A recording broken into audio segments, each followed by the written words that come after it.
Nabi menghajar istrinya 1 bulan. Ya, itu tidak bertentangan dengan larangan menghajar sesama muslim, memboikot sesama muslim 3 hari 3 malam. Itu kalau tidak ada alasan yang dibenarkan. Kalau ada tujuan untuk mendidik. Nabi menghajar istri beliau karena sudah diberi nafkah 12 ton masih nuntut tambahan. Ya kalau hari ini antum ngasih nafkah itu kira-kira senilai, antum silahkan konversi. 10 ton korma kira-kira berapa harganya? Dan 2 ton gandum kira-kira berapanya harganya. Itu kalau nafkah antum sudah segitu setahun, masih nuntut, antum boleh menghajar istri sebulan. Kalau 1 kilo korma itu anggap 20.000 deh Pak. 2 ton kan 20.000 kilo ya. 2.000 kilo. 2.000 kali 20. 40 juta. Ya, 40 juta itu baru kormanya. Gandumnya. Kormanya 10. Berapa kilo Pak yang pedagang korma Pak? 10 ton. 1 ton korma berapa kilo? Berapa juta? Silahkan dikonversi, cari di internet nanti ketemu. Kalau nafkah antum ke istri itu sudah segitu, antum boleh menghajar selama 1 bulan. Tapi kalau masih kurang, kasihan sudah belanjanya murah, dihajar lagi Pak.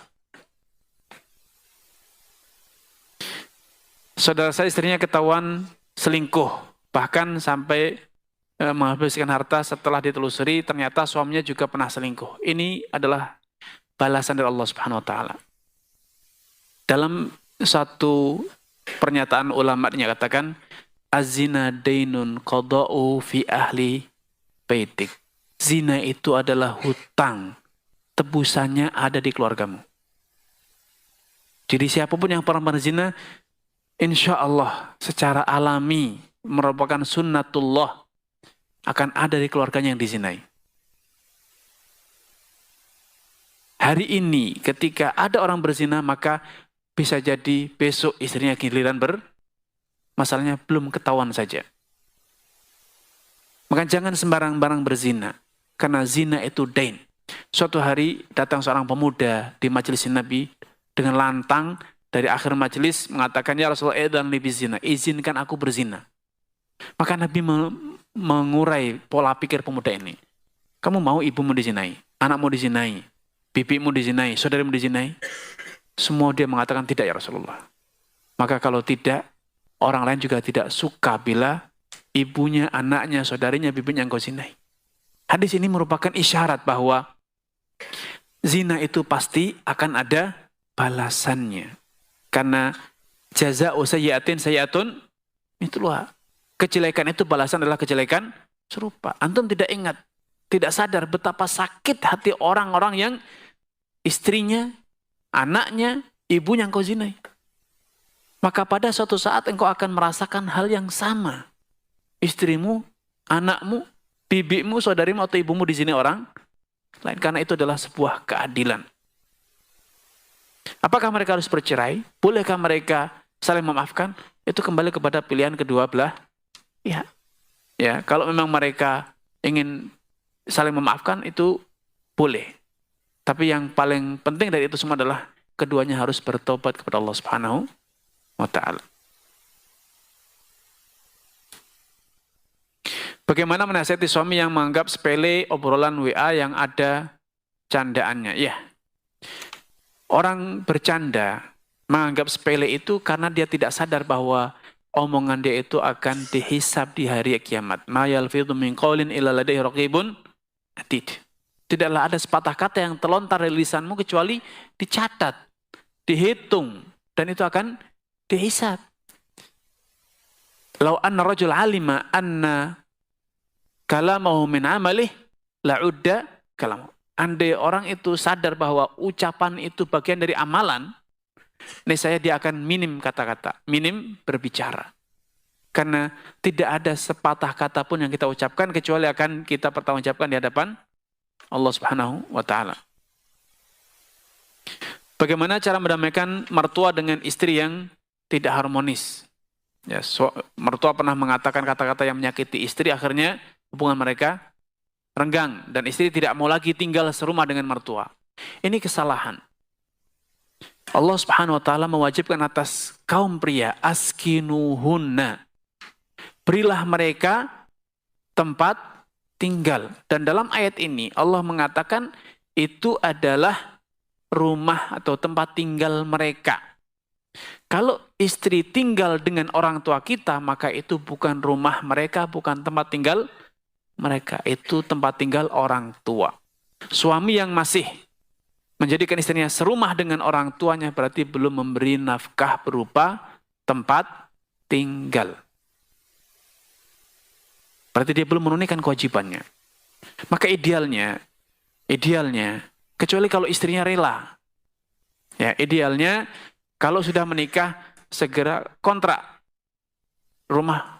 Kalau memang ingin melayani orang tua, menjaga orang tua, rumah sebelah orang tua, dekat orang tua, sehingga bisa wirawiri ngurus orang tua dan juga ngurus istri.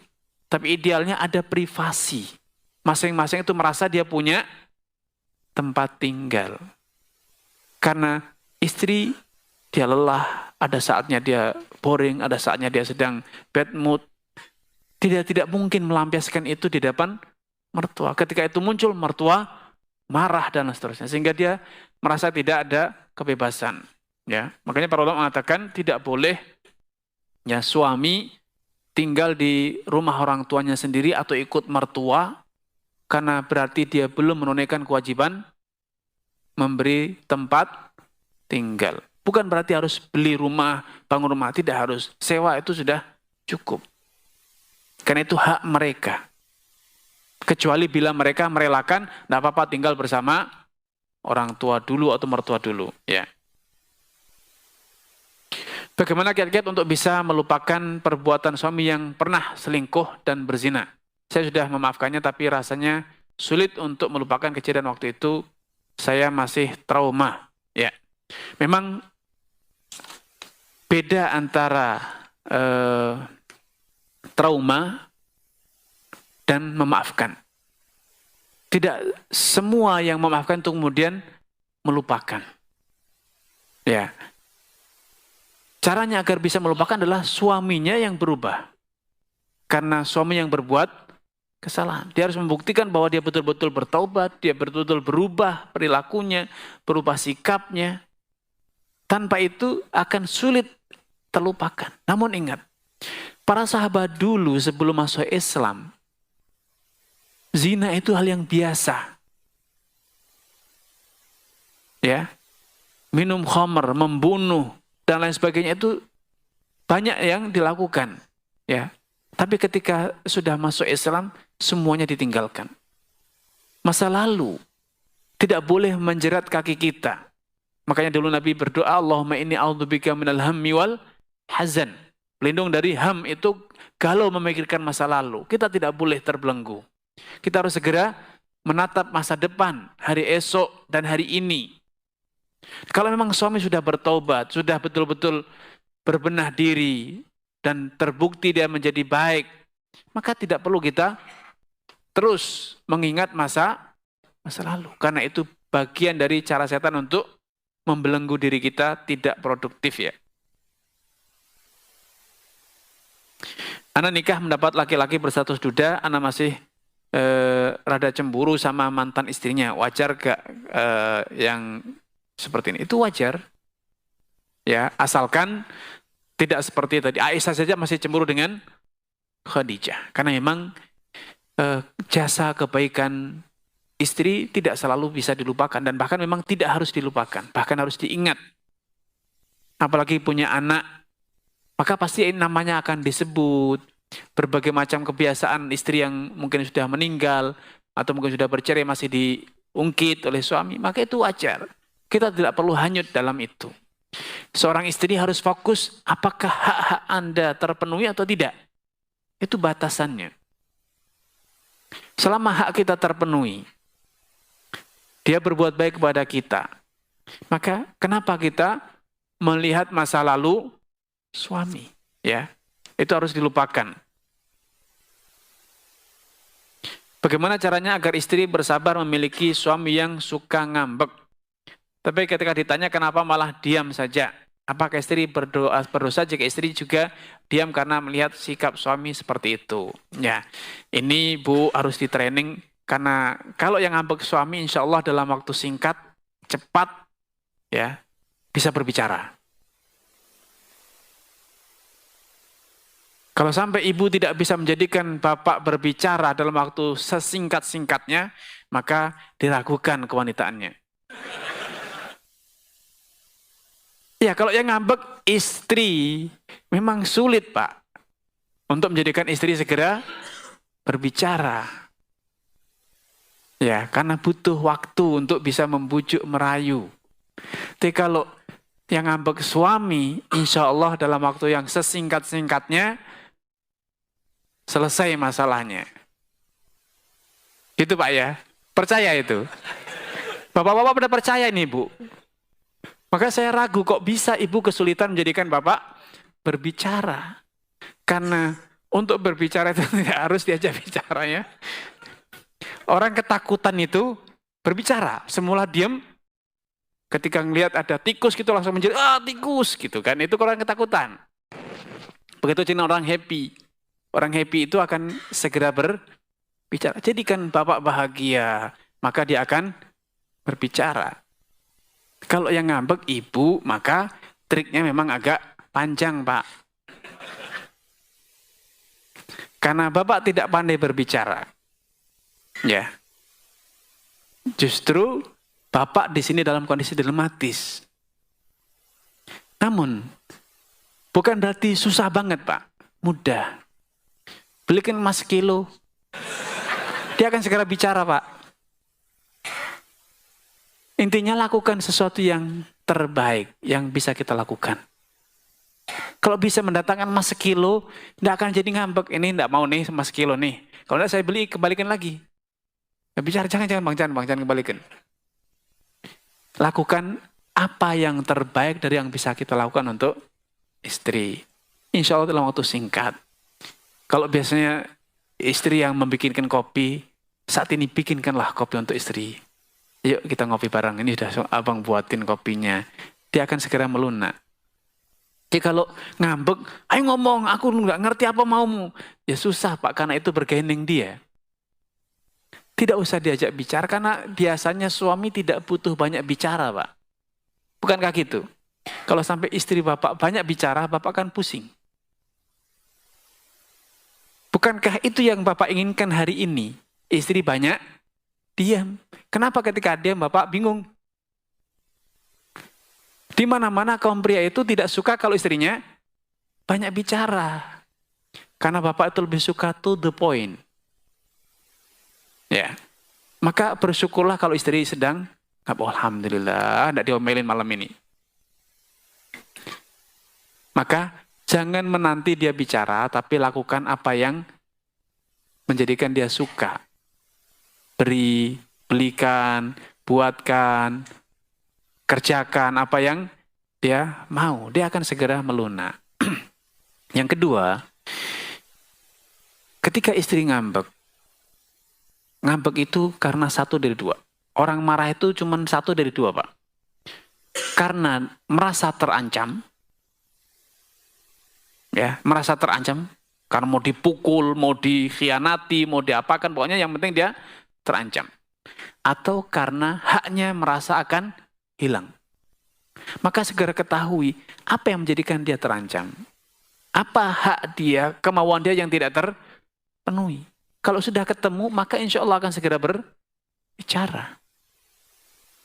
Kuncinya cuma satu dari dua. Orang marah itu satu dari dua, tidak ada lebih. Marah tanpa dua ini berarti dia tidak waras. Dia merasa terancam atau merasa haknya dirampas. Kalau kita bisa memastikan bahwa dua hal ini sudah tidak kita lakukan, dan kita memberi, justru kita berbuat baik, maka insya Allah dalam waktu singkat semuanya akan selesai. Dan yang ketiga, memang Nabi saja kadang butuh sehari semalam, Pak. Kan tadi sudah diceritakan bahwa istri Nabi kadang ngambek sehari semalam. Lah antum pengen 1 jam. Berarti antum harus lebih pandai dibanding Nabi dalam membujuk, merayu istrinya. Kalau antum tidak sepandai Nabi, ya sabar saja. Nabi sehari semalam, ya saya butuh seminggu. Kan gitu, Pak. Satu problem, kalau cara penyelesaiannya tidak sama, ya hasilnya tidak pasti beda. Kalau Nabi sudah pandai berbicara, pandai merayu, pandai ini, itu saja kadang sehari semalam baru selesai, Pak. Maka hari ini antum harus mulai menyiapkan mental bahwa, oh bakal seminggu ini. Bakal sebulan ini. Maka kalau antum punya space di hati antum, menunggu istri ngambek seminggu, insya Allah hari kedua dia akan bicara. Bang, kok nggak ngerasa sih diambekin sama istri? Karena ngambek itu ternyata derita. Istri itu sebetulnya sedang menderita, Pak, ketika dia tidak ingin bicara itu. Karena hidup bersama kita, tidur bersama kita, makan bersama kita. Tidak bicara itu sebetulnya dia itu sakit. Di hati itu sakit. Dia cuma ingin segera berbicara. Hingga kalau antum belum menemukan penyakitnya apa, antum diam saja, tapi jangan ikut marah. Diam, senyum, nyalami, assalamualaikum, apa kabar? Insya Allah 2 hari sudah kelar. Karena dia tidak tahan untuk ngambek. Dia akan segera keluar ngomongnya. Cuman butuh sabar, jangan ikut marah. Diam saja, cukup smile, senyum ya. Insya Allah tidak nyampe sehari semalam. Kuncinya jangan ikut, jangan hanyut, marah. Insya Allah semuanya akan segera selesai, Pak. Karena sebetulnya orang marah itu yang pertama kali sakit adalah dirinya sendiri. Orang ngambek, yang tersiksa pertama kali adalah yang ngambek itu sendiri, sebelum yang diambeki. Nah kalau yang diambeki itu ternyata senyum, tutur katanya manis, Masya Allah. Hari ini kita libur masak ya, abang belikan. Hari ini udah, nggak usah nyuci. Abang panggilin tetangga itu yang nyuci. Insya Allah akan segera berbicara, Pak. Tapi kalau ibu tadi solusinya lebih cepat, Bu ya. Insya Allah dalam waktu 2 menit, 3 menit, kelar. Bapak akan berhenti ngambeknya ya. Tapi ini sebagai hadiah Mahasantri. Nah, ini yang santri beneran. Siapa nih yang hadir di sini? Masya Allah. Tafadhol. Maju, biar dia maju. Ini santri beneran, Masya Allah. Barakallahu fiik. Assalamualaikum.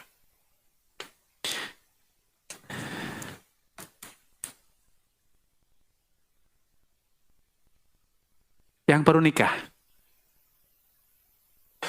Ada enggak yang baru nikah? Nah, maju-maju nih. Belajar dari istri Nabi. Nah, ini tepat nih. Barakallahu lak wa baraka alaik wa jama bainakum fi khair. Masya Allah, Masya Allah. Barakallahu fiik. Tafsir Jalalain surat Al-Fatihah. Dilengkapi tafsir 4 ulama besar lainnya. Yang tadi sholat asar di masjid sini. Yang tadi sholat asar di masjid sini. Ah, dua-duanya boleh, Pak. Dua-duanya maju. Ada 2 nih. Silakan.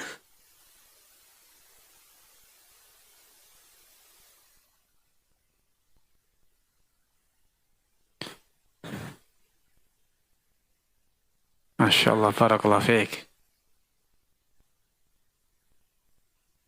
Ya, Masya Allah, barakallahu fiik. Ini yang paling depan ini. Fadil. Barakallahu fiikum.